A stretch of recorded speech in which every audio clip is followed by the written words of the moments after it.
Hello everyone, I hope you can hear me because I haven't got a clue how to adjust these levels. This is the very first time I'm trying to record some gameplay on the PS5.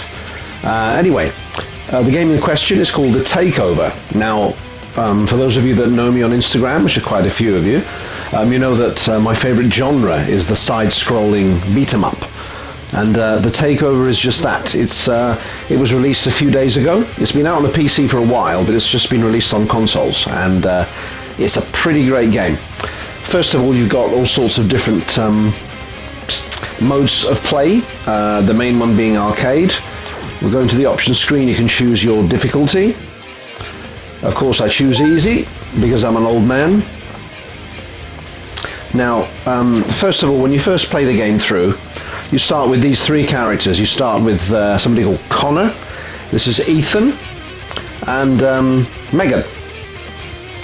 And each one handles differently. Now, it's very reminiscent of both Streets of Rage 2 and Streets of Rage 4 in terms of gameplay and how it looks. Now, the guy that you see on the end is the unlockable character. Now, when you first complete the game, you unlock him. His name's Jackson, and he handles very nicely. He's quite a badass. Megan is extremely fast, but not excessively powerful.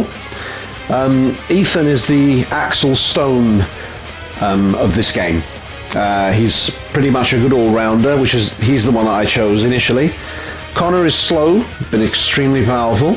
And yeah, for those of you that don't mind somebody that, you know, trundles along like a tank, Connor is your choice. However, oh, by the way, this is another unlockable. When you complete the game a second time, you unlock relay mode. Now, let's start with Ethan, and I'll just give you an example. We'll start off on the first stage here. Okay, now the plot is the usual plot. The daughter's been kidnapped and they have to go and rescue her. End of. We don't need to watch the slightly animated comic book cutscenes. They are very good. Now, the game has been developed by Dangen Entertainment, and I sent them an email to basically just to give praise, because when I bought this, because it's indeed a Michael game, I really loved it. I played through it till the end in one sitting, and it took me a couple of hours, and the game was bloody good. I really, really enjoyed it. So in terms of gameplay, you move Ethan around with the usual thumbstick, or the actual joypad itself, the joystick controls, you know, the cross things, whatever you call them. Now, the circle button gives you access to a punch combo if you keep pressing it, and the triangle button gives you your kicks.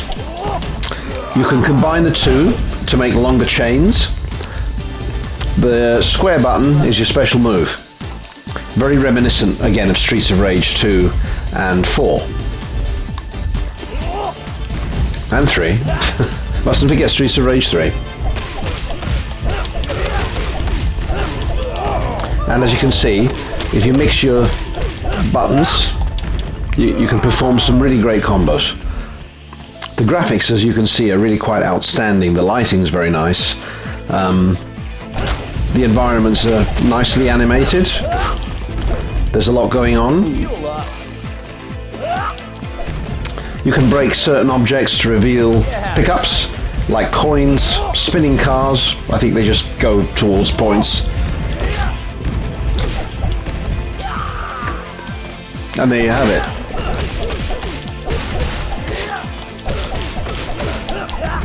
And as you can see, I've just performed a nice long combo there.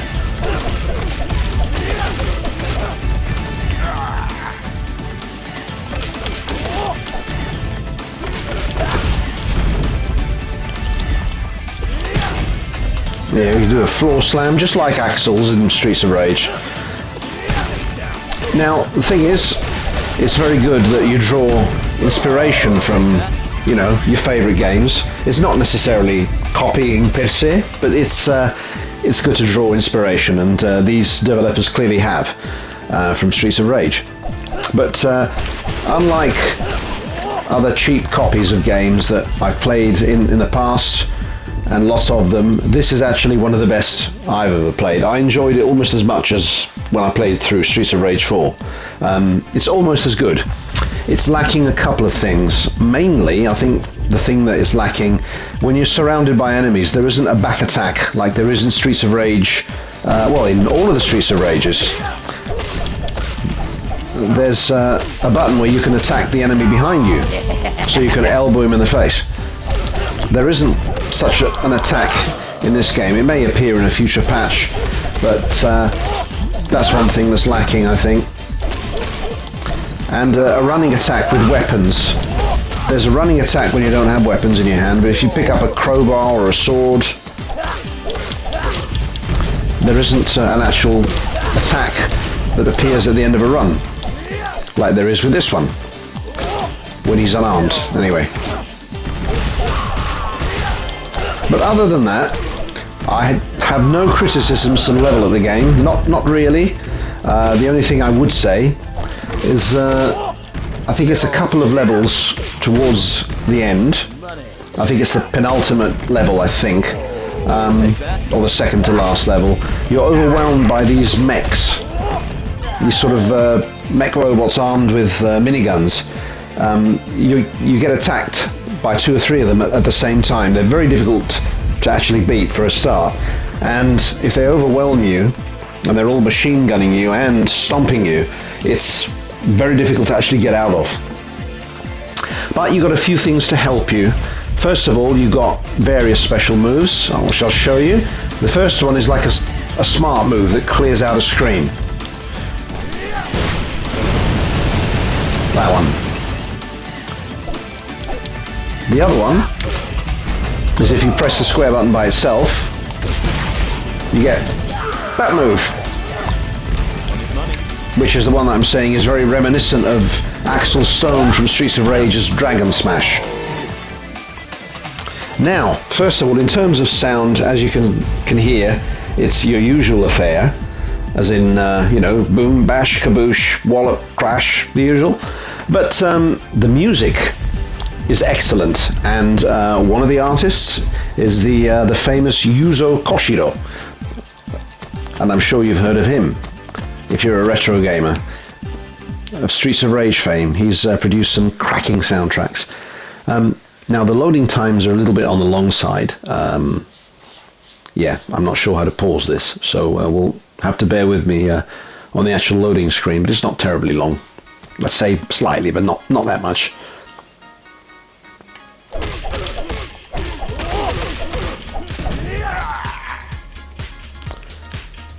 The music's amazing. I actually really like it. Now the actual character sprites, they sort of look like they're rendered, you know, like sprites of old. And that, to me, contributes to the charm.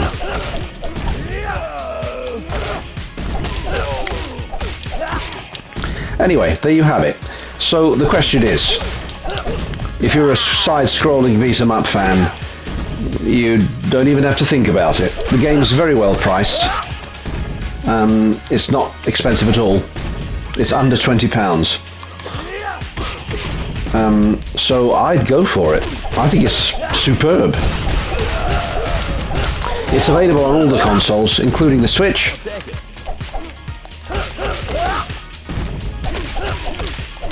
So I'd say, why not give it a go? You'll just find yourself enjoying it, and you won't want to put it down until you finish it once you start playing. Provided, of course, you're a side-scrolling beat-em-up fan. Anyway, I hope you've enjoyed this, and I'm certainly enjoying playing it. Anyway, I will say, you know where you stand with retro, and ciao for now.